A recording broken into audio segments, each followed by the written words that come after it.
നിന്നാശിഷം ചൊരിയുക എന്നിൽ, നിന്നാശിഷം ചൊരിയുക എന്നിൽ. കേൾപ്പിക്കുക നിൻ സ്വർഗീയനാദം.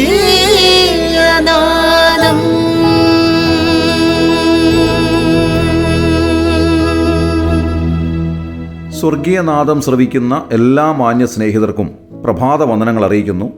ഈ പുതിയ പ്രഭാതത്തിൽ സന്തോഷത്തോടെയും ആരോഗ്യത്തോടെയും ഉണരുവാൻ ദൈവം നമ്മെ അനുവദിച്ചതിനായി ദൈവത്തിന് നന്ദിയോടെ സ്തോത്രം ചെയ്യാം. ഇന്ന് രാവിലെയുള്ള അല്പസമയത്തെ ധ്യാനത്തിനായി 5-ാം സങ്കീർത്തനം 7-ാം വാക്യം നമുക്ക് വായിക്കാം. ഞാനോ നിന്റെ കൃപയുടെ ബഹുത്വത്താൽ നിന്റെ ആലയത്തിലേക്ക് ചെന്ന് നിന്റെ വിശുദ്ധ മന്ദിരത്തിന് നേരെ നിങ്കലുള്ള ഭക്തിയോടെ ആരാധിക്കും. ആരാധന വ്യക്തിപരമായൊരു അനുഭവമാണ് എന്നുള്ളത് നമുക്കേവർക്കും അറിവുള്ളതായ ഒരു സത്യമാണ്. പലരെയും പലതിനെയും ആരാധിക്കുന്നവരുണ്ട്. പക്ഷിമൃഗാദികളെ ആരാധിക്കുന്നവർ, പ്രകൃതി ശക്തികളെ ആരാധിക്കുന്നവർ, മനുഷ്യരെ തന്നെ ആരാധിക്കുന്നവർ, അങ്ങനെ വിവിധ നിലകളിൽ ആരാധിക്കുന്നവരുണ്ട്. എന്നാൽ സങ്കീർത്തനക്കാരനായ ദാവീദ് രാജാവ് ഓർമ്മിപ്പിക്കുന്നത് ആരെ ആരാധിക്കണം, എങ്ങനെ ആരാധിക്കണം എന്നുള്ളതത്രേ. ഈ സങ്കീർത്തനത്തിൻ്റെ ആരംഭ ഭാഗങ്ങളിൽ താൻ പറയുകയാണ്, യഹോവേ എൻ്റെ വാക്കുകൾക്ക് ചെവി തരണമേ. 2-ാം വാക്യത്തിൽ എൻ്റെ രാജാവും എൻ്റെ ദൈവവുമായുള്ളവേ എന്ന് താൻ സംബോധന ചെയ്യുന്നു. അതുകൊണ്ട് തന്നെ താൻ ആരാധിക്കുന്നത് യഹോവയെയാണ്. കാരണം അവിടുന്ന് രാജാവും മഹാദൈവവുമാണ് എന്നുള്ളത് തന്നെ. 7-ാം വാക്യത്തിൻ്റെ അവസാന ഭാഗത്തിൽ എങ്ങനെ ആരാധിക്കണം എന്ന് ദാവീദ് രാജാവ് പറയുന്നുണ്ട്.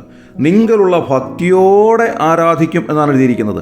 ആരാധനയുടെ ഒരു അവിഭാജ്യ ഘടകമാണ് ഭക്തി എന്ന് പറയുന്നത്.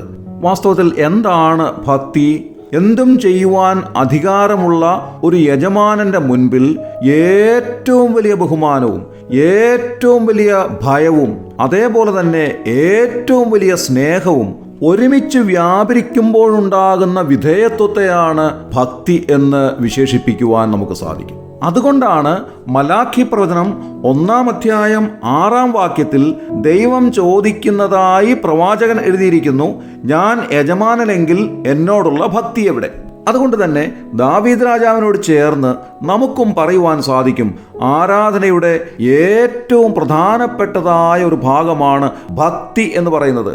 നാം ദൈവത്തോടുള്ള ഏറ്റവും വലിയ ബഹുമാനവും ഏറ്റവും വലിയ ഭയവും അതേപോലെ തന്നെ ഏറ്റവും വലിയ സ്നേഹവും നമ്മുടെ ഹൃദയത്തിൻ്റെ ആഴത്തിൽ നിന്ന് വ്യാപരിക്കുമ്പോഴുണ്ടാകുന്ന ഭക്തിയാലാണ് നാം ദൈവത്തെ ആരാധിക്കേണ്ടുന്നത്. അതുകൊണ്ടാണ് ആരാധന വ്യക്തിപരമാവുന്നത് എന്ന് നമുക്ക് പറയുവാൻ സാധിക്കും. നാം വായിച്ച വാക്യത്തിൻ്റെ ആരംഭ ഭാഗത്തിൽ ദാവീദ് രാജാവ് പറയുന്നത്, കർത്താവേ, ഞാൻ അങ്ങയുടെ കൃപയുടെ ബഹുത്വത്താൽ അവിടുത്തെ ആലയത്തിലേക്ക് ചെന്ന് അവിടുത്തെ മുൻപാകെ ആരാധിക്കും എന്നുള്ളതാണ്. കൃപയുടെ ബഹുത്വത്താലാണ് നാം കർത്താവിൻ്റെ സന്നിധിയിലേക്ക് ചെല്ലുന്നത്. ആലയത്തിലേക്ക് ചെല്ലുക എന്ന് പറഞ്ഞാൽ കർത്താവ് അധിവസിക്കുന്ന ഇടത്തേക്ക് നാം ചെല്ലുന്നു എന്നാണ് അതിൻ്റെ അർത്ഥം. അങ്ങനെ അത്യുന്നതനായ ദൈവത്തിൻ്റെ അരികിലേക്ക് ചെല്ലുവാൻ നമുക്ക് അനുവാദമില്ലായിരുന്നു. എന്നാൽ വലിയവനായ ദൈവം നമ്മോട് കാണിച്ച മഹാകരുണ, അതാണ് വാസ്തവത്തിൽ കൃപ എന്ന് പറയുന്നത്. പ്രതിഫലേച്ഛ കൂടാതെ നമ്മോട് ദൈവം കാണിച്ച മഹാകരുണയാണ് ദൈവകൃപ.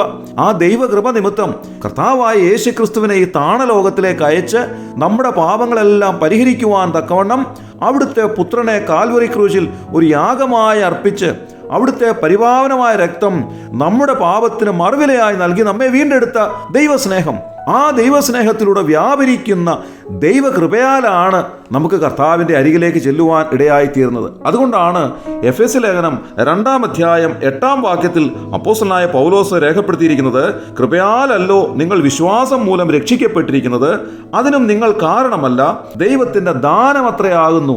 ദൈവത്തിൻ്റെ ദാനമായ ഈ രക്ഷ യേശുക്രിസ്തുവിലുള്ള വിശ്വാസത്താൽ സൗജന്യമായി ദൈവം നൽകുന്നതാണ്.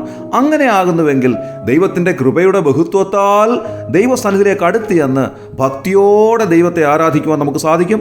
അതാണ് ജീവിതത്തിലെ ഏറ്റവും വലിയ അനുഗ്രഹം. അതിന് ദൈവം നിങ്ങളെ സഹായിക്കട്ടെ. നമ്മുടെ കണ്ണുകളെ അടയ്ക്കാൻ പ്രാർത്ഥിക്കാം. ദൈവമേ, ഞങ്ങളുടെ സ്വർഗ്ഗീയ നല്ല പിതാവേ, ഞങ്ങൾക്ക് നൽകിയ നല്ല സമയത്തിനായി ഞങ്ങൾ നന്ദിയോടെ സ്തോത്രം ചെയ്യുന്നു. അവിടുത്തെ കൃപയുടെ ബഹുത്വത്താൽ അവിടുത്തെ സന്നിധിയിലേക്ക് അടുത്തു വന്ന് അവിടുത്തെ ഭക്തിയോടെ അങ്ങേ ആരാധിപ്പാൻ ഞങ്ങളെ സഹായിക്കണമെന്ന് പ്രാർത്ഥിക്കുന്നു. ഈ കൃപ അനുഭവിക്കാത്ത ആരെങ്കിലും ഞങ്ങളുടെ വാക്കുകളെ കേൾക്കുന്നുവെങ്കിൽ കർത്താവേ, അവരുടെ ഉള്ളത്തിൽ അവിടുന്ന് പ്രവർത്തിച്ച് യേശുക്രിസ്തുവിനെ രക്ഷിതാവും കർത്താവുമായി സ്വീകരിച്ച് ഈ കൃപയോടെ അവിടുത്തെ സന്നിധിയിലേക്ക് അടുത്ത് വന്ന് അങ്ങേ ആരാധിപ്പാൻ അവരെ സഹായിക്കണമെന്ന് പ്രാർത്ഥിക്കുന്നു. ഞങ്ങളുടെ പ്രാർത്ഥന കേട്ടതിനായി സ്തോത്രം. ഞങ്ങളുടെ കർത്താവ് രക്ഷിതാവുമായ യേശു ക്രിസ്തുവിന്റെ ധന്യമായ നാമത്തിൽ തന്നെ ആമേൻ. പുത്തൻ പുലരിയിലെ ദൈവിക ശബ്ദം കേൾക്കൂ. സ്വർഗീയ നാദം, ദ ഹെവൻലി വോയിസ്. നീചനാമെന്റെ പേർക്കായി നീ നീചലോകത്തിൽ വന്നുവല്ലോ. ഓർക്കുമ്പോ ഞാൻ നന്ദിയാൽ കുമ്പിടും നീ നിന്റെ പാദത്തിൽ വർണ്ണിപ്പാനസാധ്യമേ.